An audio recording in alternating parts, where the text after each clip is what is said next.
우리가 식당에 가서 보쌈을 주문하면 따뜻하게 삶은 고기와 김치, 쌈 채소가 한 상 가득 나오죠.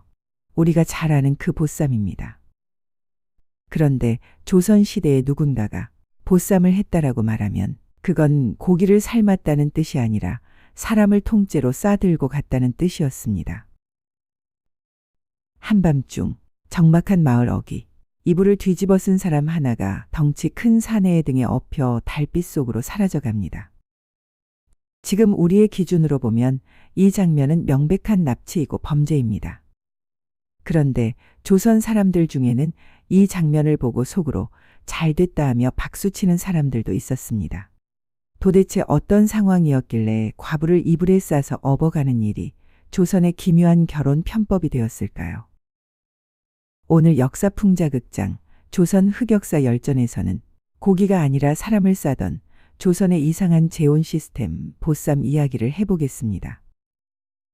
자, 먼저 보쌈 이야기를 이해하려면 조선시대 과부 재혼 문제부터 짚어봐야 합니다. 원래 고려 시대만 해도 과부가 다시 시집가는 일은 크게 문제되지 않았습니다. 살다 보면 그럴 수도 있지 않은 정도였죠. 그런데 조선으로 넘어오면서 분위기가 완전히 바뀝니다. 성리학이 나라를 운영하는 기준이 되면서 여성에게는 여자는 한 남자에게만 충성을 다해야 한다는 아주 빡빡한 도덕 잣대가 적용되기 시작합니다. 특히 성종 때 양반 집안 과부의 재혼을 법으로 막아버리는 이른바 과부제가 금지 제도가 시행됩니다.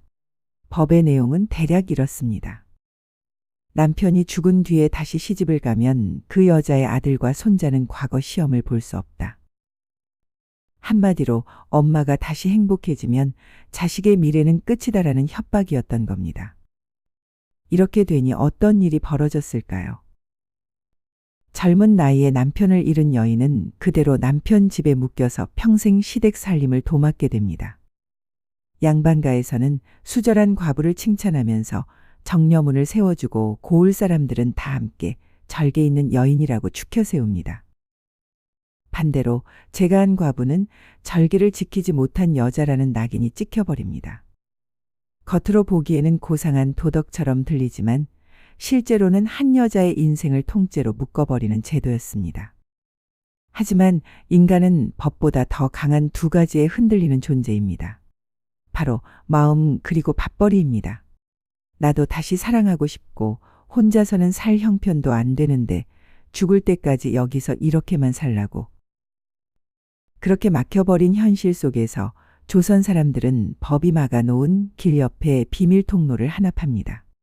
그 비밀 통로의 이름이 바로 보쌈입니다. 그렇다고 해서 보쌈이 항상 칼부림 나는 범죄 현장만은 아니었습니다. 당시 기록과 연구를 보면 보쌈에는 크게 두 가지 얼굴이 있었습니다. 미리 서로 합의하고 실행한 합의보쌈, 그리고 여성의 의사와 상관없이 이루어진 강제보쌈. 먼저 사람 냄새 나는 쪽부터 살펴보겠습니다. 젊은 과부 하나가 있습니다. 남편은 세상을 떠났고 그녀는 시댁에서 밥하고 빨래하고 허드렛 일을 하며 살아갑니다. 친정집에 가는 것도 눈치, 장에 나가는 것도 눈치, 앞날이 전혀 보이지 않는 삶입니다. 그런데 동네에 부지런하고 성실한 총각이 있습니다. 둘은 자연스럽게 눈이 맞습니다. 하지만 정식으로 재혼할 방법은 없습니다. 법이 막고 있고 과부가 재혼하면 그 자식은 과거 시험을 볼 수 없으니 시댁에서 허락해 줄 리도 없습니다. 그래서 둘이 선택한 방법이 바로 보쌈입니다. 좋아요. 그럼 이렇게 하죠. 겉으로는 내가 납치당한 불쌍한 과부가 되고 당신은 어쩌다 보니 업어온 남자가 되는 겁니다. 밤이 깊어지고 시댁 식구들이 깊이 잠든 시간, 총각은 친척 몇 명과 함께 조용히 과부의 집담을 넘습니다. 과부는 미리 짐을 챙겨두고 이불을 뒤집어 쓴 채 납치당하는 척 연기를 합니다. 다음 날 아침 시댁 어른들은 발을 동동 구릅니다. 아니 세상에, 우리 집 며느리를 누가 보쌈에 갔단 말이냐. 하지만 사실은 시어머니도 어렴풋이 눈치채고 있습니다. 그래서 조용히 혼잣말로 중얼거립니다. 그래, 그렇게라도 가야 사람답게 살지. 입 하나 줄어든 것도 나쁘지 않고. 겉으로는 체면이 말이 아니네 하면서 한탄하지만 속으로는 한 입 줄었으니 살림이 조금 나아지겠구나 하고 계산기를 두드리는 경우도 있었던 겁니다. 이렇게 서로 합의하고 심지어는 양쪽 집안이 짜고 치는 보쌈도 적지 않았다고 전해집니다. 법과 도덕이 막아 버린 길을 납치당한 척이라는 기묘한 연기로 뚫어버린 셈이죠. 재미있는 건 이 보쌈 풍습을 부르는 이름도 지역마다 다양했다는 점입니다. 과부 업어가기, 과부 등진다, 포대 싸만다 같은 표현들이 전국에 퍼져 있었습니다. 이건 누가 들어도 정상적인 결혼 방식은 아닙니다. 하지만 그만큼 이 풍습이 조선 하층민 사회에 널리 퍼져 있었다는 뜻이기도 합니다. 여기까지만 들으면 그래도 서로 좋아해서 도망친 건데 약간은 로맨틱한데 이렇게 느껴질 수도 있습니다. 하지만 지금 들으신 건 이야기의 절반일 뿐입니다. 이제 웃음 뒤에 가려진 보쌈의 어두운 얼굴을 보겠습니다.